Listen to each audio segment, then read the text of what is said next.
আপনারা দেখছেন সত্যের সন্ধান। খবর পড়ছি আমি পবিত্র ভক্ত সম্মেলন ও ওফাত দিবসের আয়োজন। মুক্তির একই পথে নরসিংদীতে দরবারে জালালি পাক মাজার শরীফে বাৎসরিক অনুষ্ঠান। নরসিংদী পলাশ আধ্যাত্মিক সাধক অলি আউলিয়াদের তরিকত অর্থাৎ মুক্তির একই পথের আহ্বানে প্রতি বছরের ন্যায় এবারও নরসিংদী জেলার পলাশ থানার দড়িচর গজারিয়া ইউনিয়নস্থিত দরবারে জালালি পাক মাজার শরীফে এক বিশাল আধ্যাত্মিক সম্মেলনের আয়োজন করা হয়েছে।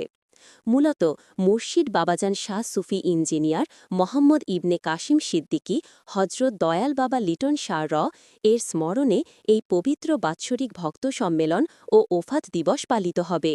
দিন অনুষ্ঠানের সূচি পবিত্র বাৎসরিক ভক্ত সম্মেলন ১৮তম তারিখ ২ নভেম্বর ২০২৫ বাংলা তারিখ ১৭ কার্তিক ১৪৩২ বাংলা হিজরি তারিখ ১০ রবিউল আউয়াল ১৪৪৭ হিজরি বার রবিবার পবিত্র বাৎসরিক ওফাত দিবস নবমতম তারিখ ১৩, ১৪ ও ১৫ নভেম্বর ২০২৫